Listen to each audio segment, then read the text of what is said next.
Hi everyone, I am Nguyen, and today I'm presenting on live system called Trace Reconstruction on Linux. So who are we? We are the System Security Research Group at Nvidia. We architect and develop DPU hardware security solutions, working on things such as zero trust, confidential computing, and memory forensic analysis tools and techniques. Recently, we launched AppShield into beta. AppShield is our live memory forensic analysis platform. AppShield is a scalable platform that uses DMA, our direct memory access read from our DPU, to perform memory forensic analysis on the host and VM. We invite you to look more into AppShield and DPU security technologies that we have at Nvidia from using the following links. So the agenda is as follows. We are going to give some background and motivation to our problem, and then we're going to explain how to do system call tracing on Linux, provide some results, and then some conclusion based off of our results. As most companies are moving towards the cloud and utilizing cloud computing for a lot of their services and components, this really provides a scalable way to spin up and spin down VM at scale to increase workload as well as provide availability and decrease costs. However, the sad reality is cloud computing, like any other computing platform, still get hit by Trojan horse malware such as crypto miners, ransomware, you name it. We've seen it on the news plenty of time. There's no silver bullet for this yet, but we can always improve security solution for the cloud. Recently, security vendors such as Kaspersky recommend us to actually use behavior analysis instead of the traditional signature detection techniques, mainly because malwares can bypass the signature detection easily, just using simple techniques such as cryptors and obfuscators. Behavior analysis allows us to actually detect current and new malware based off of API behaviors. So based on file execution, we can actually get things such as APIs for when they encrypt files for ransomware, and then we can actually usually develop a ML model or just basically a behavioral framework that will pick up and do remediation on these types of malware. Furthermore, behavior analysis provides a very promising direction that enables us to detect and mitigate fileless malware, ransomware, and potentially zero-day malware. Thus, our focus for this paper is on system call-based behavior for Linux systems, and yet we will explain furthermore what our techniques and our methodology for this. So a little background about system call invocation on Linux system. Usually on Linux system, a user program is usually running on unprivileged mode, and this user program will perform a syscall by relying on a trap handler, which would transfer control to a kernel in privileged mode. The trap handler will be activated via special instruction such as int hex 80 and syscall in x86. The system call ABI usually relies on the CPU registers for instructions on how to handle the system calls. So usually the registers will store information such as the system call ID for like read and write, as well as the arguments for all the system calls. So what's the state-of-art tool to extract system call trace? For Linux system call extraction, the state-of-art tool is usually strace or ptrace. It's a Linux-based tracing utility for system calls and signals. And it's invoked usually by debugging a program at the start of the initiation. It's part of the guest VM, so this tool is installed by default, and you kind of see a screenshot here with the system call and as well as its arguments that's passed into the system call. So why is strace not used more than for malware analysis and live memory forensic analysis? Strace is not a silver bullet, mainly because a lot of malware has become more sophisticated in identifying tracing tools and disabling them. Strace really provides a strong observer effect that malware likes to pick up on. Lots of malware these days will have APIs for detecting debuggers and also process hooks that might be monitoring them.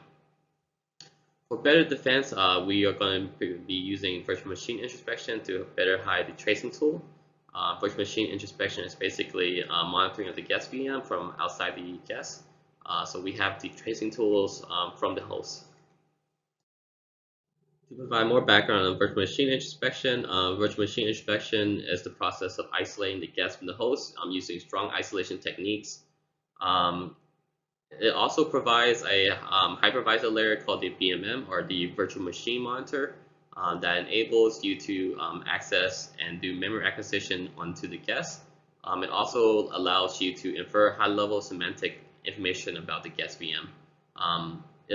This allows us to actually develop tools that lives on the host to be able to monitor the malware from the guest VM.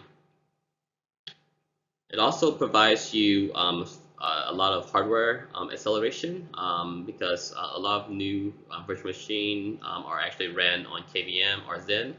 So it actually provides you a better coupling with the hardware itself. So you have a more identical looking machine similar to the host. So malware actually thinks it's living on a real environment and not just a virtual machine. So how does system call extraction work with VMI? Currently, most VMI tools these days actually use a hypervisor to trap system calls for the introspected guest by placing these traps and debugs similar to like hardware breakpoints onto a portion of the memory where system calls are executed. And then the VMI tools would trace each of these system calls and then return it back to the VMI tool on the host. And then that's basically how you're monitoring the guest right now. But what are the downsides with this then? There must be some downsides since we don't really see this used much in production system, right? So current VMI tools and solution right now that does system call extractions are too intrusive. By intrusive, we mean that it basically forces the VM to actually do a VM entry and VM exit. It pauses the VM during each one of the system calls whenever a trap or debugs get hit. So traps are very expensive. It gives you a very high performance penalty onto the guest OS. So imagine a system call hitting about 1,000 times in the past few seconds. You would have about 1,000 VM exits, which will hinder the performance on the guest OS. So this is why it's been hindering adoptions lately. A lot of the VMI tools are used as sandbox, but it's not actually used for live traces during real-time systems. It also creates a timing observer effects. So sophisticated malware can actually detect VMI system call extraction by looking at how long the time it takes for the malware to actually run. So when a malware is actually being slowed down, it creates this timing observer effect. So to actually mitigate this, we have to find a new solution that doesn't hinder performance and create this timing effect. So how do we actually do system call extraction in a non-intrusive way that's also scalable? We'll get into that now. In order to do system call extraction in a non-intrusive way, we went with the memory introspection using memory forensic ways similar to what volatility does. To do that, we actually first identify the process, then we acquire the raw memory image. Afterwards, we would recover the semantic information of the process, and then from there we will actually recover the kernel stack, which contains the pointer registers, which has all the components and registers which we need to identify system call frames. And then from there, we will actually recover the system call details and then validate it. But to actually analyze the memory, we will provide a brief background of how to actually do this in new Linux kernel and Linux kernel 2.6 and higher. So how do you actually acquire raw memory image for Linux? You can use DD or the Forensic Lab tools for Lime or FMEM. These are some of the commercially and open source available solutions. Any of them will work. After acquiring raw memory image, to actually obtain the process information, we will have to traverse the task struct, which is obtained from the Linux Intermediate Symbol Table or IST. The task struct also contains a pointer to the kernel stack, which is what we're looking for.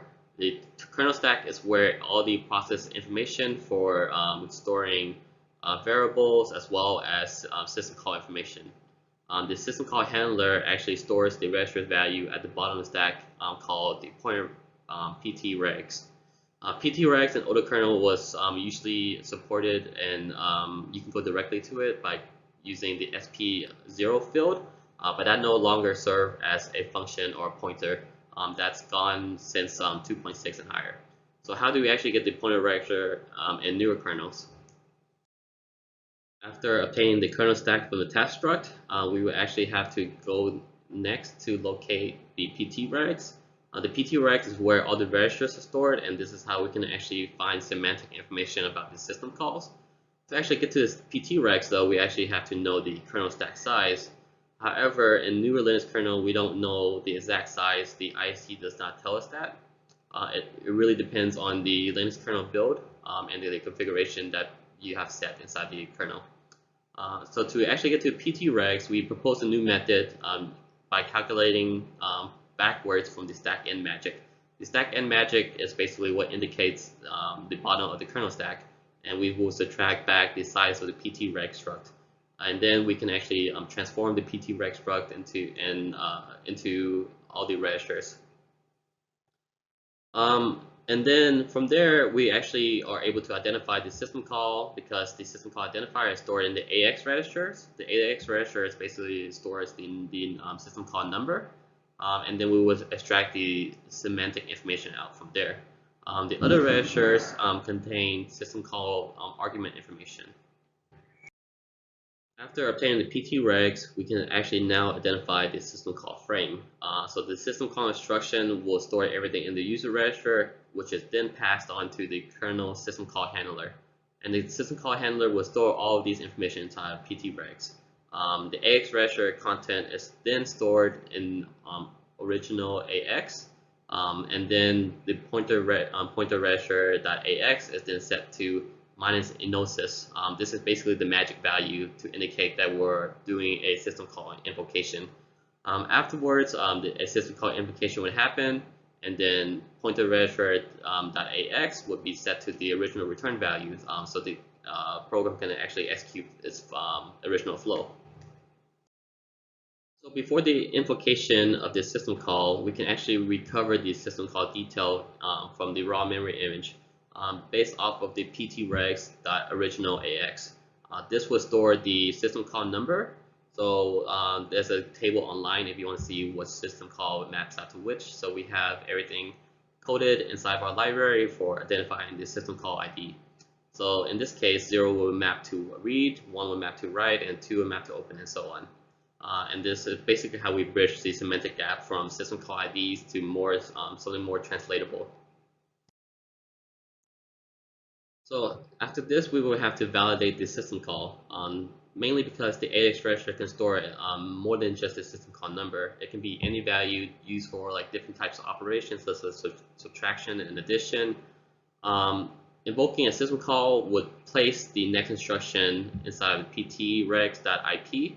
IP is basically just the instruction pointer register that was stored what's the next instruction to call. And usually this instruction would have a certain opcode, and the system call opcode has 3 unique magic values depending on the type of architecture, and you can find this in our paper.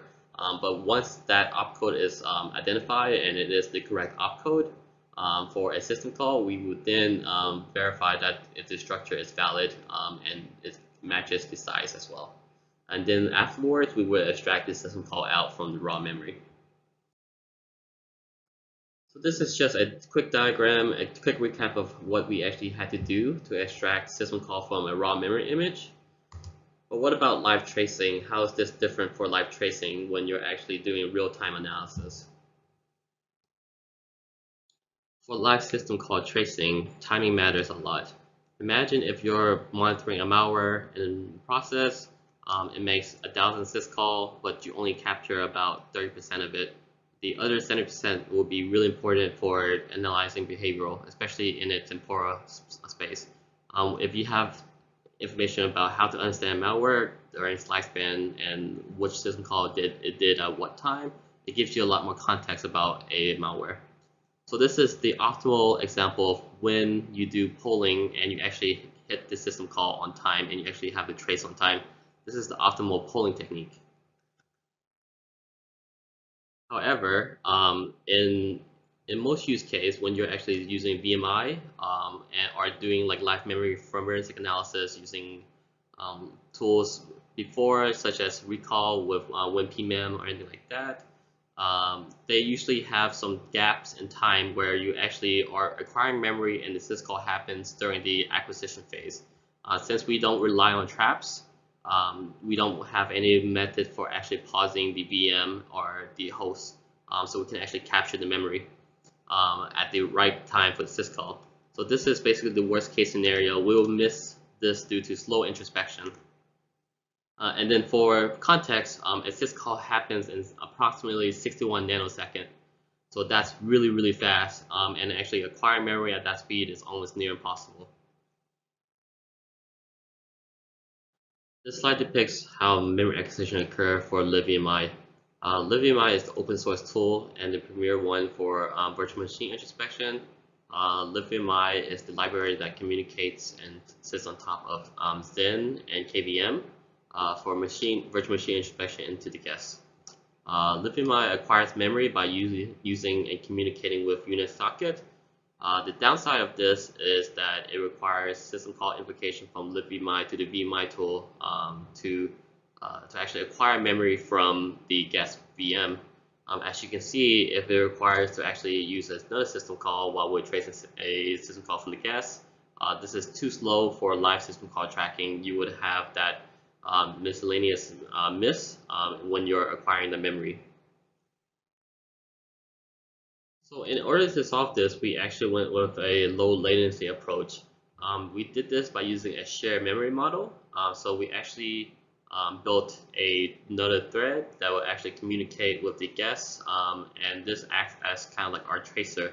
So the hypervisor tracer thread would check the system call pointer register structure. So we would find the pointer register struct and this associated address for the process during initialization of the process, and then once that's done, we actually have a thread that will constantly monitor that for changes inside of that pointer register value.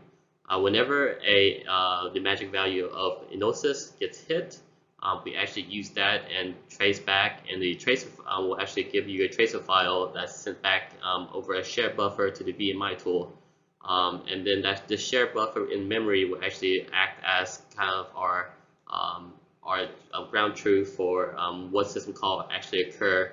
And in this way, we actually do not do any system call invocation from our tool itself, and we actually have the ability to trace all the system call without having gaps in visibility.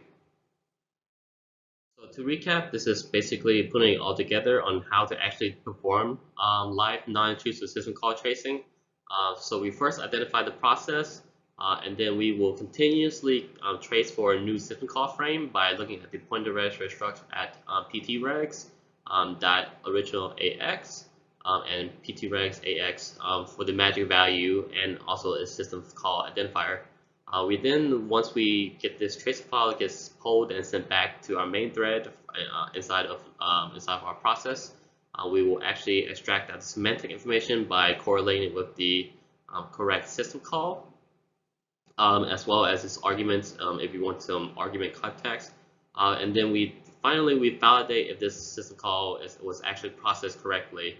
So we check the opcode of the IP register to make sure that it all aligns, and if not, we will basically just drop it, and then afterwards we would save this and store this inside of a file, and then this file would be kind of like our ground truth and our data set for feeding into any like machine learning models or any like behavior or alert system that we might have on the back end.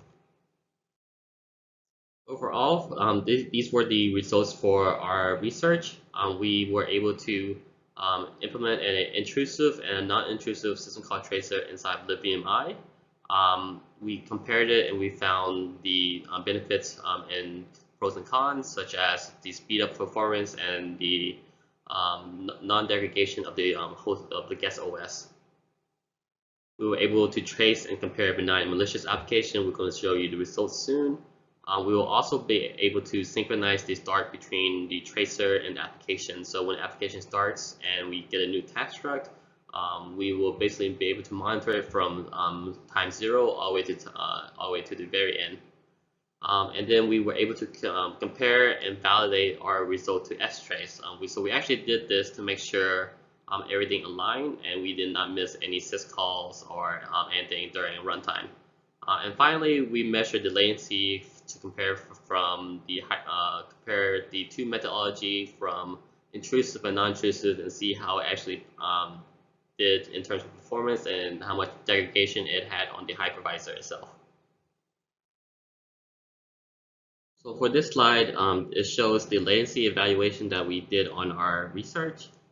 So there we did a non-intrusive baseline as well as an non-intrusive tracing. So the non-intrusive baseline is basically the process just running on the system without any interaction or tracing available, just so we can get a sense of timing. And then the intrusive, non-intrusive tracing is what you can see as how much overhead it actually added, which is negligible for each one of the ransomware. As we move on, this is the intrusive baseline and the intrusive tracing. So you can actually see the intrusive baseline was very low and comparable to our other system. But however, when you actually add in intrusive tracing, it was an order of magnitude of impact onto the host OS. So this was in seconds. So it actually took much more in order to finish running and collecting all the syscalls in correct sequential order for the intrusive tracing. And then finally on this slide we had the accuracy rate. So one of the things that we actually wanted to do was compare the accuracy for system call tracing versus strace. So we took a set of benign application and also a set of malicious application to make sure that we record everything in strace first, get the number of syscall that was actually executed, and then compare it to the number of syscall that was executed inside of our intrusive and non-intrusive system. Both systems had 100% accuracy. It was actually able to pick up every single one of the system call, and you can actually see that from here. And lastly, we had a case study for a quick malware analysis on how can this information be can actually be useful. So we took our evaluation for our 3 ransomware, and then we compared the top 10 syscall that was actually used per ransomware. So the top 10 syscall, you can actually see most of them were file operation, which was expected from system calls. So we had lots of fstats to traverse the directories, and as well as lots of writes when it does the encryption, and then lots of reads when it's actually opening the file up. One of the other ones that we actually did was a cluster by category. So the category is basically we were grouping up the system calls into different bins. So one of the bins was networking, and the other ones were file, and you can actually see a sequential outline of how the file operation actually looked over time. These were basically system call sequence numbers, so what happens at X number of syscalls. And a lot of them you can actually see the memory management, which usually starts at the beginning, and then usually it fades off at the very end. So the 3 ransomware shows very similar results in terms of file management and memory management. Lastly, I just want to conclude, this is basically our approach for system call tracing to facilitate the next generation for VM protection. Currently, memory forensic methods are instrumental to bridging the semantic gap, but it's usually too costly. These methods need to be updated with also the latest kernel. So we provide an updated way to actually extract system call from newer Linux kernel, as well as a way to bridge this semantic gap that is sophisticated, and it can actually give us better timing and results for scalability. And as malware become more sophisticated, we really need this behavior analysis to adjust to this sophistication. And yeah, and that basically concludes the presentation, and please feel free to ask any questions that you guys have. Thank you very much.